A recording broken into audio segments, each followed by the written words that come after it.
We're holding Perek Chavtet, chapter 29, Sefer Mishlei. Just give a quick introduction. As I've mentioned in the past, from time to time we come across individuals who are called by different names to describe their personalities, their attitude, their way of thinking. Many of us are familiar with the terms Rasha and Tzaddik, an evil man, a righteous man, but we don't really, we don't really understand it or use it properly.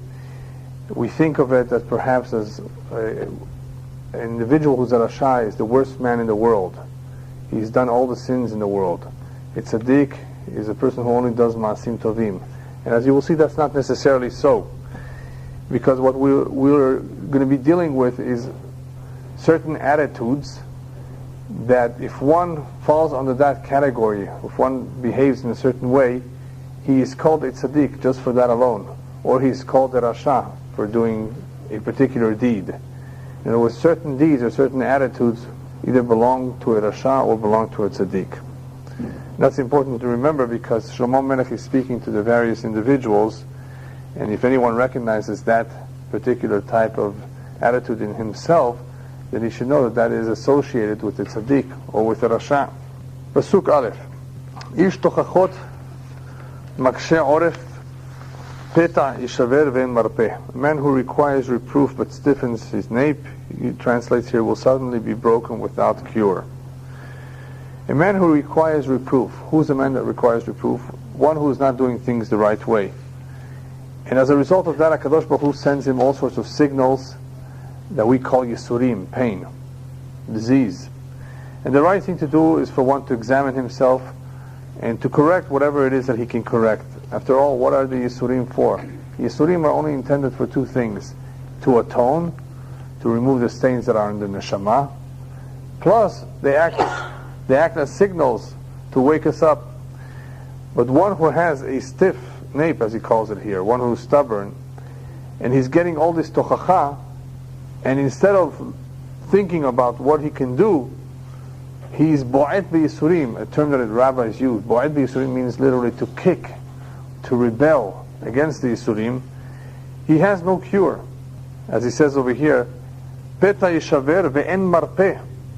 He will suddenly be broken without cure. It will be very difficult for him to ever do teshuvah, for him ever to take the necessary steps to cure himself, because either he will believe that this is all a mikre, this is all a coincidence, what is happening to him, or he simply will rebel against it. He will have complaints about it. He will not focus on what he needs to focus, and that is his weaknesses, whatever it is that he's doing wrong. And Shlomo Melech reminds us that anytime there is Yisurim, anytime there is Tochacha Mishamayim, it's for a reason, it's for a purpose. And one who has an attitude that this is all a coincidence, that this does not make sense, I don't agree with it, I don't deserve it, all the excuses that one can say will not get him anywhere, because in the end, ve'en marpeh, he will have a difficult time recovering from it. Everybody wants to recover, everybody wants to go on and living a normal life, and if he's deep in a situation which is difficult, hopefully he would learn the lessons, the necessary lessons, and do what's necessary to get out of the problem. But not everybody will learn the lessons. So Shlomo Melech is reminding us that just for your knowledge, for your information, there are individuals out there who ve'en marpeh. There's almost no cure for them. It's hard to say that about someone, that he has no cure. Very difficult to say. It's like you're sounding a pessimistic note. What do you mean he has no cure? Well, that's exactly what happens to those individuals who are stiff-napped. And that is what the Torah warns us very much. Am Yisrael, the Jewish nation, is a very stubborn nation. And the stubbornness gets in our way. It's good to be stubborn sometimes too. But when it comes to Tochacha, the Torah Kedusha is very, very severe with one who does not learn the lesson, because what will happen eventually is that these lessons will have to be intensified. And who wants to go through that? But unfortunately, some people have it in a very, very, difficult way. They receive a large dose of it because they're very stiff-necked. Pasuk Bet. Birvot tzadikim yismach ha'am u'mishol rasha yenach am. when the righteous become great, the people rejoice, but when the wicked man rules, the people sigh. This may be familiar to you. There are quite a few Pesukim in Mishlei that have a very similar theme. Some ideas are repeated for greater emphasis. There's always something being added. And he's mentioned this in the past. So literally, it means that when tzaddikim are in power, they're in a position, the people, of course, do better. Hashem is happier. Hashem blesses the people, the nation, the land. Uvimshol rasha yenacham. But when a wicked man rules, the people sigh. And that has various interpretations. I mean, first of all, he's a wicked man, so the people will suffer. He's not kind. Plus, the whole nation, the whole land can suffer as a result of him being the leader. He represents the people. If he doesn't conduct himself properly, everybody will suffer the consequences. But the rabbis tell us that what Shlomo Melech is also insinuating here is about the various episodes in our history where certain individuals came to power, either for the good or for the bad. The example that they use is Haman on the one hand, and Mordechai ve'Esther on the other hand. V'revot tzadikim yismach ha'am. That's talking about Mordechai ve'Esther that came to power, were able to achieve whatever it was that they achieved. For what purpose? What was their contribution to Am Yisrael? To get Am Yisrael to accept the Torah b'simcha, with happiness and joy and willingly. This is a time, Purim is a time when Am Yisrael recommitted themselves to receive the Torah mitzvot, but this time with joy, not with fear, like they did in Ma'amad Har Sinai, where it was so obvious. They heard the voice of Hashem, and the Midrash says it was like putting a mountain over their heads. So Purim was a time to recommit themselves, especially since they became a little bit slack after the destruction of the first temple, doing what they did in Persia, and bringing on themselves the threat of annihilation, chas v'shalom. So Mordechai ve'Esther come into the scene to elevate Am Yisrael to a height of recommitting themselves to Torah mitzvot, and doing so with joy. Haman comes to power to do what? Just the opposite, to threaten them, to wake them up, to make them realize that there's something wrong with what they're doing. So that is part of the meaning of what he's trying to say here. Birvot tzadikim yismach ha'am. In the end, HaKadosh Baruch Hu brings the tzaddik into a position to make the people grow, to bring joy to the nation. Uvimshol rasha yenach ha'am. HaKadosh Baruch Hu brings a rasha, a wicked man, into power, into position of power, so that he should cause anaha, grief and sorrow, and make people, do something about about their ma'asim, awaken them with tshuva. And that is why historically there were many tyrants, not just Haman, but many tyrants, including one or two today, who appear to be a threat to Am Yisrael. And what's the purpose? The same idea is to awaken Am Yisrael that we better do teshuvah. The next pasuk, Ish oev chokhmah yisamach aviv v'ro'eh zonot ya'abed hon. A man who loves wisdom makes his father happy, but one who keeps company with harlots wastes his wealth. In other words, with prostitutes. There appears to be no connection here between the first part of the pasuk and the second half of the pasuk. First half of the pasuk talks about chokhmah. A man who loves chokhmah, who loves wisdom, will gladden his father. That is an idea that he has already expressed in the past. Like there's a pasuk, there's another similar pasuk. If one son is a chacham, it gladdens the heart of the father. It obviously brings a lot of nachat, a lot of happiness to a parent if the son is a wise son. And Shlomo Melech puts a lot of emphasis on the importance of chokhmah, on pursuing knowledge. Not because knowledge is so important in itself, but because he's teaching us or guiding us what we should want, what we should pursue. For example, just to elaborate a little bit more, rabbis put an emphasis on who one should marry. A man should marry the daughter of a Talmid Chacham. A father should marry off his daughter to a Talmid Chacham. But not everybody ends up marrying a Bat Talmid Chacham. Or not everybody is lucky to marry off his daughter to a Talmid Chacham, right? So what are they saying? The rabbis at least are telling us that this is what you should strive for. This is what you should want. This is what you should desire. Not the money, not the beauty, not the career of the boy, like many people are looking. Is he a doctor? Does he drive a BMW? It's foolish. But people are actually looking for these things. This is what they want. Not is he a mensch, is he a kind person? Does he have good midot, refined character, ben Torah? They're not looking, I mean, obviously they would want that too, but that's not their priority. Shlomo Melech puts a tremendous priority in wisdom. Otherwise, if you lack the wisdom, you can, Chas v'shalom, one can fall into another category of kasil, of foolishness, of emptiness. And these are different kinds of lifestyles. The lifestyle of one who is a chacham, one who has studied Torah, and one who has not. So he says that an individual who pursues, and he should pursue chokhmah, will bring happiness to his father. But look what happens to the other individual. Ro'eh zonot yabed hon. One who I guess spends his time with harlots, with prostitutes, he will lose hon. Hon means tremendous wealth. Yonatan ben Uziel says over here that he will ruin his mazal. His mazal will be ruined by associating with these prostitutes.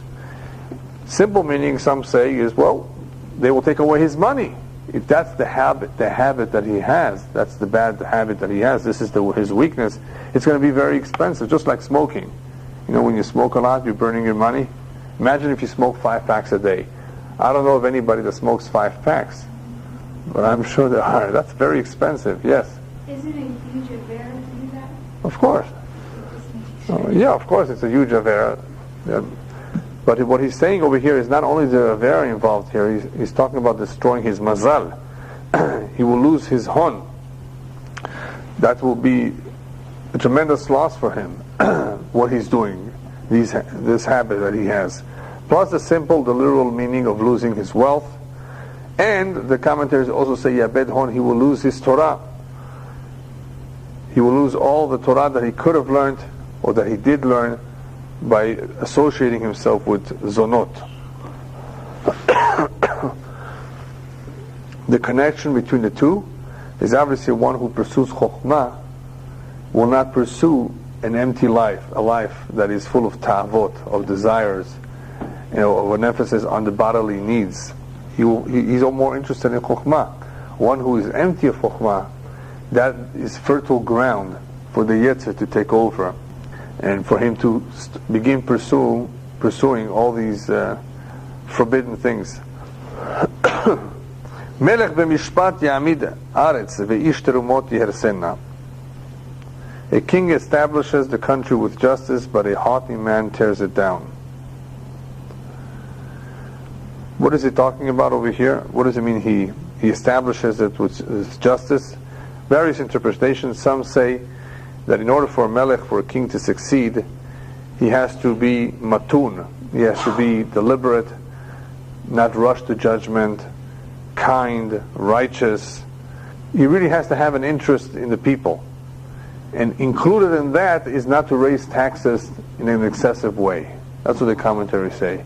Because if you come down very hard on the citizens, you will not last long. So Shlomo Melech, being a king, is giving advice to kings. Listen, you want your kingdom to last, and remember Shlomo Melech's reign, for the most part, was very good. It lasted for quite a bit of time. It was one of the best times, if not the best time, for the Jewish people, where they were at peace, they were prosperous, everything was pretty calm. A lot depends, therefore, on who the king is. Whereas ve'ish terumot yihersena, a haughty man, that's one interpretation. An arrogant man can destroy an otherwise good thing. But before we get to that interpretation of an arrogant man, the other meaning of ish terumot is just the opposite of melech b'mishpat. Here you have one king who is just, who is kind, who is giving. Then you have an individual called ish terumot. What's an ish terumot? In Yiddish we would call him a schnorrer. You know what that means? One who's trying to find any way possible to take money from people. He wants terumot. He wants terumot for himself. He raises taxes, accepts bribes, right? This kind of an attitude will bring down his government, will bring down his reign. The other interpretation is Melech b'mishpat Ya'amid, is talking about Melech HaKadosh Baruch Hu. He set up the world in an organized fashion, in a just way. It is human beings who destroy it. And which human being does he have in mind over here that destroys? An arrogant man. So Ish Terumot can also be talking about an arrogant man.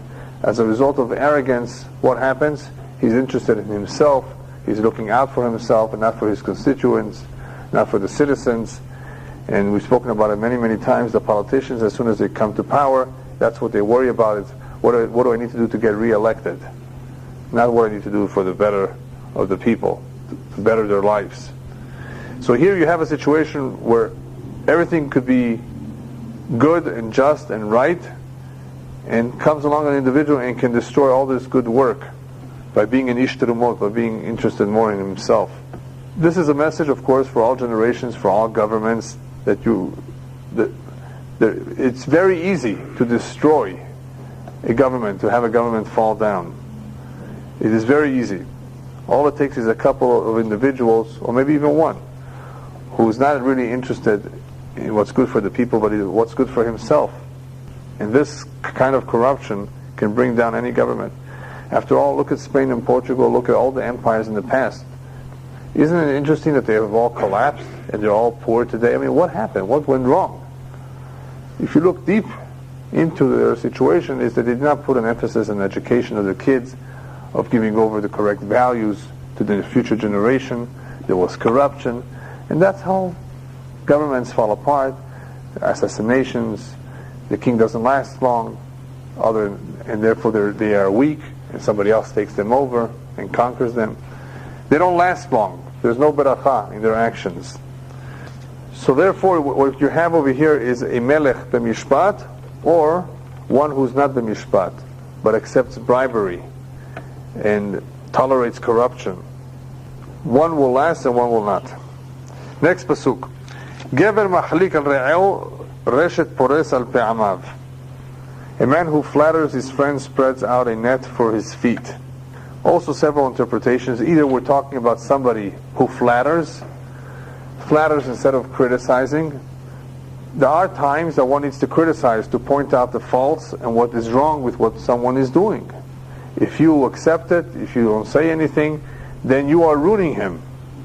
You're causing, directly or indirectly, him to fall. You are laying the net, as he calls it over here.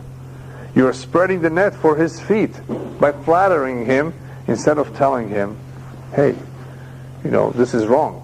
This is what you should do. So that's one interpretation, a very important idea that many times we observe someone who we're very close to, and we have the ability to say something, we need to say something. We can't ignore it. Otherwise, we are at fault for whatever it is that he's doing wrong. The other idea of Gever Mahlik al-Re'eu is a pasuk that we've seen before, that one who wants to make his friend fall, he wants to set up a trap for his friend, he wants to cheat his friend, in the end he's spreading the net for himself. Just like Haman brought a tree to hang Mordechai, and in the end what happened? He was hanged on his own tree. So Gever Mahlik al-Re'eu wants to make his friend fall, wants to make his friend trip. He's really spreading the net for himself. In the end, it will be his downfall. Now these things exist. These people actually live amongst us. In every generation you have people like that. You have individuals who want to take advantage, who want to get someone. They want to get his money. And they will flatter him, they will try to get close to him, or they will try to convince him about something, a shady deal. You have to obviously be careful with these people. But Shlomo Melech is warning anybody who's thinking in that direction that it doesn't pay. Crime does not pay. Never does. Next pasuk. Befesha ish ra mokesh v'tzadik yarun v'sameach. Also similar idea. When a wicked man sins, there is a snare, and the righteous man sings and rejoices. What does it mean there's a snare? Mokesh. The simple meaning is that he is, by committing a sin, he's ensnaring himself. He's putting a mokesh for himself. As the rabbis tell us in the pasuk, "Mipi alyon lo tetzeh haraot." We read it in Megillat Echan Tisha B'Av. From above, nothing bad comes down. But people are suffering. What do you call that? We've been trained that everything is for the good. But what about those things that it's obviously no good? I mean, how do you deal with that? It's really hard suffering for, if somebody's going through a very terrible disease. What do you call that? Even though it's good in the end, but right now it doesn't appear to be good. And if from above nothing bad comes down, then what is this? It was not sent from above. We brought it on ourselves. In other words, Mipi Elyon Lo Tetzeh Haraot only means that Hashem does not just send it down for no reason. We bring it upon ourselves. That is what he's saying over here. It's a mokesh for himself. Befesha ishra mokesh. As a result of one's sins, he's ensnaring himself. There's a snare. In other words, he himself is to blame for whatever mokesh that he has. But a tzaddik and righteous man sings and rejoices. Why does he sing and rejoice? Because he did not fall in the same trap. He avoided the Rasha. He did not become his partner. He did not come close to him. And this, of course, brings to mind the famous expression that the rabbis use, Oy le Rasha ve'oy le shcheno. Woe to a wicked man and woe to his neighbor. And it was, if you happen to be a neighbor of a Rasha, you may suffer the consequences. You don't want to live around bad people, because we may not have enough merits to save ourselves if we're around bad people. The best thing to do, as the Rambam says, is get out of town. Move. Don't be around bad people if everybody's bad. Go live in the deserts and in caves, he says, if the whole world would be bad. You don't want to be around bad people, because one will suffer the same fate as they do. We're not even talking about influence right now. We're talking about suffering the fate. If Hashem comes down hard on them, and we're living in a bad place. I mean, imagine if one was living where the tsunami struck. I mean, I don't want to try to explain why it struck and what happened, but obviously it's only Hashemayim. What would we say? Ole Rasha ve'ole Shcheno. What are you doing there? And that's true anywhere. One has to be careful where he's living, with who he associates. That he should not be part of their mazal, their destiny. So the tzaddik here rejoices because he does not come close to living with the Rasha. He does not come to do any business with the Rasha. He's not his partner. Therefore he has reason to rejoice when he sees that Baruch Hashem, he was not affected by the same fate that the Rasha had. Next pasuk, Yodea tzaddik din dalim, Rasha lo yavin da'at. Very important pasuk. A righteous man knows the judgment of the poor. A wicked man does not put his mind to knowing it. What are we talking about? We're talking about empathy here. The best English word for describing this pasuk is empathy. Does everybody understand here what the word empathy means? There's sympathy and there's empathy. To empathize with someone means to understand what he's going through, to feel for him, and to try to help him. That is a beautiful midah. Do you know that not anybody could be a nurse? You know what a nurse is, what they have to do? I know there's a lot of nurses out there who are probably very indifferent. They're so used to what they're doing. If the sick man pushes on the button, maybe they don't come right away. It could be too. I mean, there's all kinds of people working in hospitals. But usually one who wants to be a nurse, does not do so for the money. They really like the job. They want to help people. I think so. I mean, I may be wrong, but that's what I think. It's a beautiful job. It requires a lot of patience and more than just patience, to be kind, to help. And some nurses, of course, have to do things that most of us maybe would never want to do. Imagine cleaning the diaper of an old man. I don't know exactly who does it, who takes care of these things, who ends up doing it. But people who are very, very sick in the hospitals need a lot of help. And it takes a very special person to be able to do that kind of work. Because if you're not interested in helping, you shouldn't be doing that job. As one rabbi a teacher was once asked, why did you become a teacher? Because it pays well. you don't deserve to be a teacher. You shouldn't be a teacher. You have no business teaching Jewish children if that's the reason why you became a teacher. Who should want to become a teacher? One who's interested in teaching children Torah. Otherwise, why is he teaching? He's not going to be doing a good job if he's always interested in making money. How many people are eager to go home from their job? They're not too happy with what they're doing. They're doing it because they have no choice. What a shame. Ideally, one should be doing what he enjoys doing because he will excel. He will be devoted to it. So that's why Shlomo Melech here talks about the importance of empathy. And the way he describes the empathy here is Yodea Tzadik Din Dalim. The Tzadik recognizes, a righteous man recognizes the judgment of the poor. And what that means is that he empathizes with them, he understands their pain and their plight. He knows what the poor man is going through. This is a very important attitude when somebody knocks on your door for money. Do you know what his story is? A lot of people don't have the patience to listen. Okay, here, take. It could be that he has a very, very sad story. He could have left behind 11 children and a wife who's pregnant. Well, who knows how many debts he has?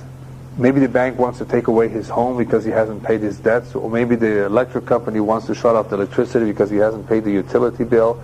I hear these stories all the time. All sorts of stories that we don't really come across here.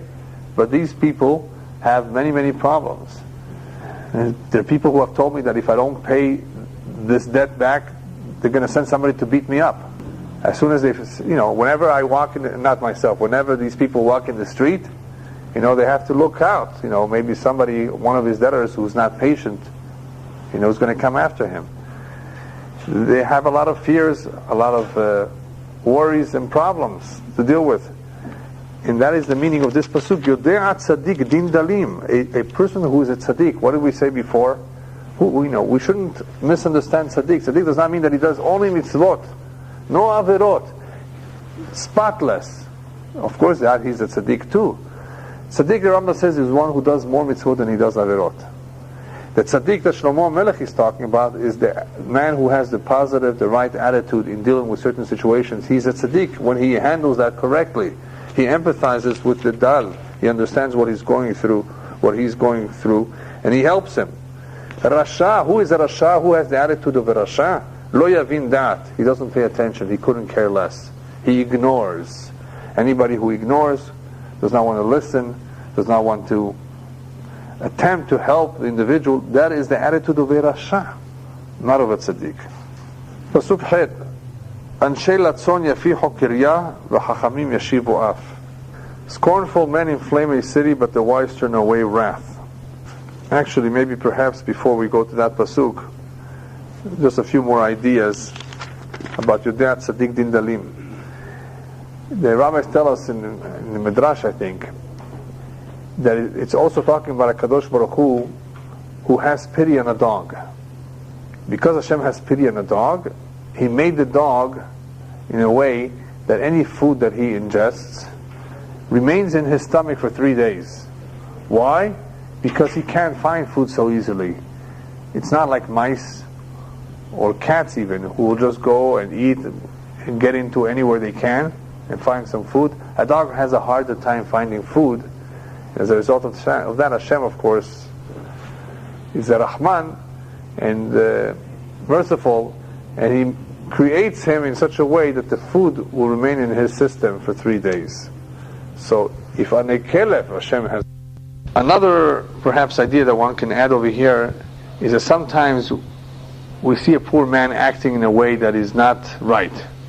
You have to be very, very careful in judging him, because it's very possible that what he's doing as a result of his poverty, as a result of his situation, that is driving him crazy. So one has to judge favorably and try to be understanding of a poor man more so than of somebody else.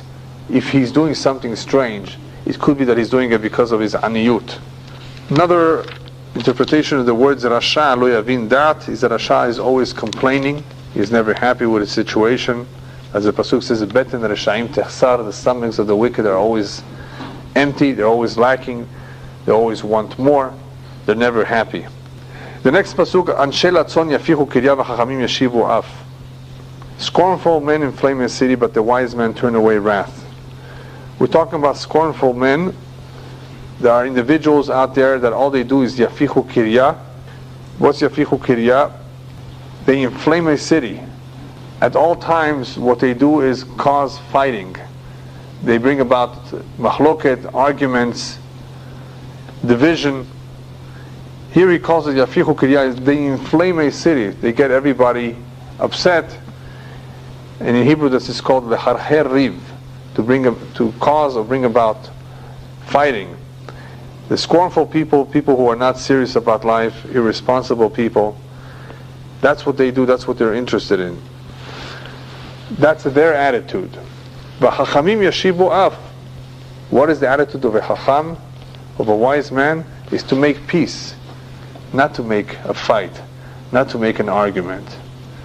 You may have heard that there are individuals in this country, and many, who will look for any opportunity to sue. Does that sound familiar? This country, after all, is where the most lawsuits you have. Sue the doctors, sue the contractors, sue the neighbor, sue everybody. For anything, for malpractice, for whatever it is that you can think of, whether it's true or not true.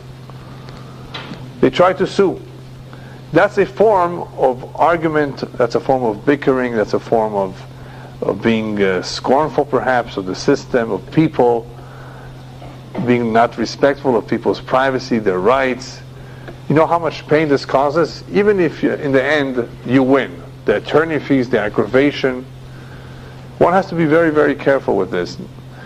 But there are people who that's what they do. They look for any opportunity to sue or to cause anguish to another individual. And it doesn't have to be in court, it could be beddin also. To go to a beddin day after day for every little silly thing that they're not happy with their neighbor, they're going to take him to beddin. Yeah, people have to realize that certain things it's just better to give in and not to pick a fight. But some people like to pick fights day after day. Their whole life is full of fighting. They fight with the whole world. They have no friends. They only have enemies. And they're not liked because they get a name of being scornful, of being balei mahloket, and so forth. And that's the individual that he's talking about over here. Anshe latzon yafichu kirya. That's what they do. They like to cause mahloket. They like to cause scandals. But chachamim yashivu af. There's two meanings to the second half of the pasuk. The chachamim not only try to settle matters, they try to make peace. They try to bring forth solutions that there shouldn't be mahloket. Plus, the chachamim yashivu af is they try to turn away the anger of HaKadosh Baruch Hu. This is all their efforts and time are spent to be mevatel gezerot, to annul decrees. The HaKadosh Baruch Hu should be happy with us. If something is not right in the community, they get together and say, let's all fast, let's all pray, let's all say Tehillim. That is their attitude. They don't make fun. They're serious. They're responsible. And that's, of course, what we should adopt to ourselves. He's not just stating a fact here. He's reminding us that this is what we need to do as well. We have to be careful from individuals who are interested in mahloket. We have to stay away from mahloket at any cost. It only produces terrible results. Rarely does anything good come out of mahloket. Well, we have to adopt what the chachamim do. Lashiv af, to make peace between husband and wife, between friends, between neighbors. That is the correct way. That is the way of the chachamim. Next pasuk. Ish chacham nishpat et ish evil v'ragaz v'sachak v'nachat. I like this pasuk. You'll see why in a moment. When a wise man contends with a foolish man, whether he's angry or he laughs, he will have no contentment. When it comes to an ish evil, he calls it a foolish man, but evil is not so foolish. A kesil is a fool. Evil is someone who is a mixture of wicked and a fool. He's a bad person. He's not a good man. A troublemaker. An evil. So a chacham who tries to argue or get into a discussion with an evil, he says, forget it. No matter what he does, ragaz or sahak and nahat. Whether he laughs with him and shows him, I'm your friend, whether he yells at him, is upset at him, ragaz, en nachat, forget it. You have no way of winning the fight. With certain individuals, you will never win because they're evilim. Whether you befriend them and you laugh with them or you're upset at them, no matter what technique you use, there's no hope for that. So Chacham, therefore, he's better off not arguing with one who has the reputation of being an evil. Next pasuk, Anshei damim yisneu tam v'yisharim yivakshu nafsho. Also a very interesting pasuk. He translates it here, murderous men hate the innocent, but the upright seek his soul. Anshei damim yisneu tam, the commentaries explain, people befriend those that are similar to themselves. People become friends with those who are like them. So Anshei damim, murderous men, as he calls them here, do not like one who's a good man, one who's a good citizen, one who does things upright. They can't get along because he's not like them. They will not like somebody who's good. V'yisharim yivakshu nafsho. But those who are righteous, those who are upright, will seek his soul, will want to become his friend. And this, of course, is similar to the idea of tell me who your friend is and I'll tell you who you are. Because people associate or befriend those who are like them. So you don't want to be, of course, a friend of someone who's very opposite to you in his way of thinking. But what's the point of what he's telling us over here? It's very important, because if these are the friends of these individuals who are no good, then maybe these individuals are no good either. This happens from time to time. Somebody hears a knock on his door. Who is it? It's the FBI. How can I help you? Well, your name and phone number appear in a list of an individual who was caught smuggling drugs. So, well, since your name and phone number are on his list, maybe you were a friend of his, and maybe you did business with him, and maybe you're just as bad as him, so we have to investigate you too. And they do that all the time. That is the way they have leads, and that is the way they go through finding out who's connected with who. They look at the phone numbers, lists, addresses, they're on the computer, anything they can find. You're connected with him. Maybe you're more than just connected. Maybe not. We don't want to be connected with the wrong people. Pasuk Yud Aleph, Kol rucho yotzi chesil v'chacham ve'achor yishabbechena. A fool lets out all his wind, but afterwards a wise man will quiet it. And that is talking about an individual who doesn't think before he acts. He lets out all his wind. Whereas a chacham be'achor yishabbechena, he can only evaluate the situation only after that he has performed it. He doesn't even know until he has done something if it really worked or not. That is a chacham. Doesn't talk too much before he does something. Doesn't make promises if he doesn't know that he can keep the promise. So the attitude of a kesil, again, we're talking about a kesil of a fool, is to talk nonsense, is to say things without thinking about it, to do things without fully evaluating the consequences. Rabbis tell us in Pirkei Avot, Ezu chacham haro'eh et hanolad. A true chacham always weighs his actions before he does them, because he doesn't want to have the wrong results. So he looks at the future. What kind of a future? At the consequences. What may be the potential consequences of these actions? He's a true chacham. A kesil acts impulsively without analyzing the situation. Pasuk Yud Bet. Moshel makshiv al dvar shaker kol mesharetav reshaim. Also very interesting pasuk, talking again about kings and rulers. And here he's saying that a ruler who hearkens to false words, all his servants are wicked. What he's really trying to say, what does the servants have to do with the moshel? They will all be like him. If the moshel makshiv al devar shaker, if he listens to that which is false, if he accepts falsehood, if he accepts corruption, then kol mesharetav reshaim, then all his servants, all the citizens of this country will adapt this way too. They will also be reshaim. If the leader is like that, rabbis tell us that that is a mirror image of the people. Kol dor, in every generation, there are leaders that represent the people. They are one of the people, and they are just like the people. They're not better, necessarily. In other words, they were chosen because they can handle this generation. They're not too much above them and not too much below them. So if the Moshel does not conduct himself properly, then what will happen is that they will all learn from him. Kol mesharetav reshaim, they will all be wicked just like him. Rash ve'ish techachim nifgashu me'id einei shnehem Adonai. Also very interesting pasuk. A poor man and a man of deep thoughts. I would not agree with that. Ish techachim is more a man who was going through a hard time. A poor man and an individual who's suffering were visited upon. Hashem enlightens the eyes of both of them. The term Ish techachim, I guess, may have various interpretations. But one of them is one who's having a difficult time. He's talking about two poor people. One who was poor all his life. One who was rich and who's lost a lot of money. He went bankrupt. He's Ish techachim. Techachim, one of the explanations of techachim is lekabel makot. In other words, it's to get hit over the head, not physically, but financially. It's to suffer, to go through a hard time. That is one interpretation. Nevertheless, Shlomo Melech says they meet. Nifgashu.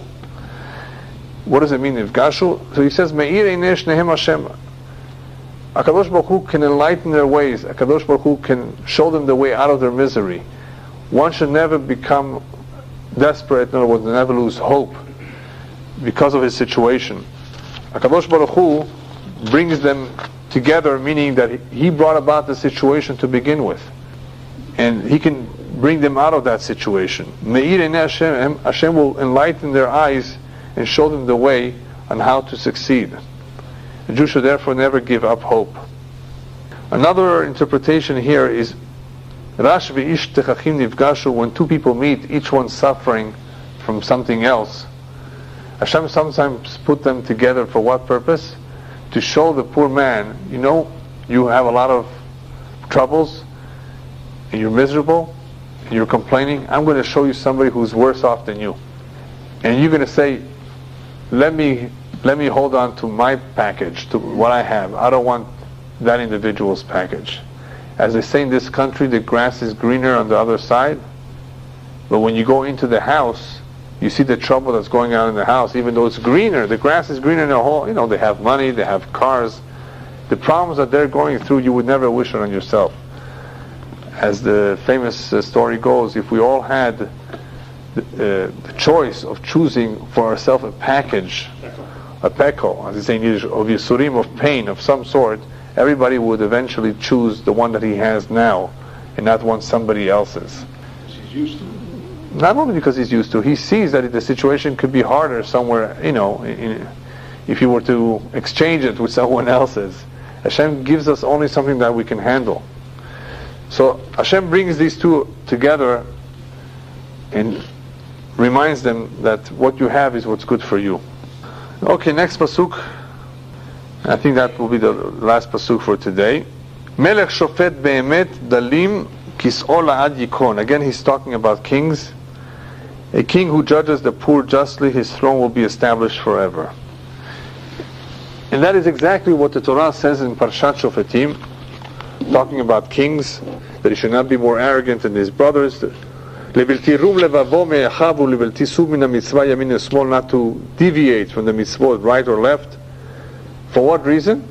Not only because you want to do the right thing, but leman yarich yamim mamlachto, so that he should have a long reign. Hu vanav v'kerev Yisrael, he and his children after him, generation after generation. You want to succeed? You want to be in power for a long time? You want your children to take over after you? Just follow the Torah mitzvot. In Michokotai Telechu is also very straightforward. Am Yisrael, you want to prosper? You want no wars? You want to have a good life where the rain comes down on time? Just follow the mitzvot. You have questions as to why Am Yisrael has suffered? Read Parshat Kitavo. Read Parshat Mechukotai. Read Parshat Nitzavim. It only has to do with our actions, nothing else. So that is his advice to kings. to men in power. Melech shofet be'emet dalim, kiso la'ad yikon. If he judges the poor justly, his throne will be established forever. Why is he talking about judging the poor? It's hard sometimes to judge the poor. Imagine a rich man and a poor man coming to court. Torah has to warn us not to look up to the rich man. Because human nature would be, well, the rich man probably is right. The poor man is trying to get the rich man's money. The Torah has to warn the judges, be careful in that kind of a situation where you have rich and poor. It's hard to judge the poor man. You have to be very careful. You don't want to be over compassionate either. He's a poor man. The rich man can afford it anyway. So I'm going to say that the rich man is guilty and the poor man is innocent. You can't do that either. That's corruption. You have to be truthful. You have to be honest. You have to be very, very careful in judging the situation as it is. And why is this important? Not only for the success of the reign of the king, but for another reason. As the rabbis tell us, the world stands on three things. Right? What are they? Anybody remember? Torah, Avodah, Gemilut Chasadim. The world stands on these three. What does that mean? All that means is that the world is created for these three things. If they would not exist, there's no reason for the world to exist. But then there's another Ma'amar Chazal, there's another one that says that for three things the world continues to exist. And that is Aladin, Vala Emet, Vala Shalom. If there is justice, if there is truthfulness, and there is peace. There's no peace, there's war, there's no justice, there's corruption, right? There's no din. You have havoc. And that is why empires fell apart. That is why people suffer. That is why families break up. You know how many families break up? Just for money. Just because of money. Something so silly. Money! The other day I was giving a shiur about the importance of not disconnecting a parent from the breathing tube. Breathing tube, they're a breathing tube. Not only are you killing the man or the woman, but you're going to see now, I'm going to tell you a quick story of what could happen. Father was disconnected. He could have lived on a little longer. The children disconnected him. He comes in a dream to one of his kids. Why did you disconnect me? Every moment that I was in the Olam Hazeh, they were removing bundles of sins from me for the suffering that I was going through. So I added on my own, it's not part of the story, maybe they wanted to inherit the money quickly. So that's why they couldn't wait and they just disconnected the tube. I don't know what was on their mind, but a lot of people, what's on their mind is money. How to get more money. And if they don't get all the money, they're very unhappy. They're unhappy for the rest of their life. Do you know how many brothers and sisters don't talk to each other?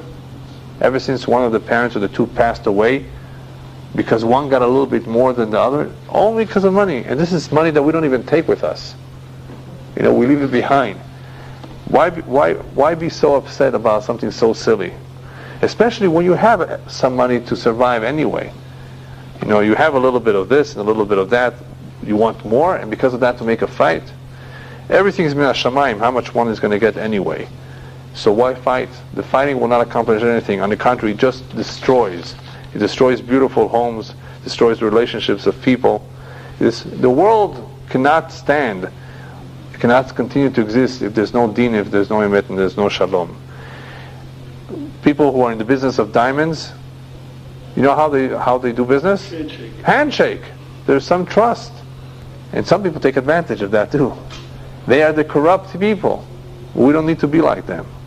We need to learn the lessons of being just, of being righteous, of being kind. And in this way we contribute to a beautiful world, to a world that continues to exist. Aladin v'la emet v'la shalom. Unfortunately for the world, and unfortunately for us, many times in the history of mankind, people, because of selfishness, have been very destructive in their behavior and have massacred many people because of their ideas of religion and the like. And there's nothing we can do about it. That is, human beings have behaved like the animals. But we do have free will, and we must remember that when one reaches Bet Din Shel Mala, he will be judged why he did not exercise his common sense. Even without Torah, just common sense. of being kind to another human being. Even if he's a goy, he will be judged for it. And obviously that is the value of the lessons that Shlomo Melech is sharing with us, that it's never too late, unless one is a complete ksil or reveal that is beyond repair. If he's learning this book, he probably is not a ksil or a reveal. He's probably a chacham. Baruch Hashem, all of us are chachamim, and it would be a good idea to adapt as much as we can of these lessons. Be'ezrat Hashem, I will see you 2 weeks from now. Next week I won't be around. Be'ezrat Hashem, 2 weeks.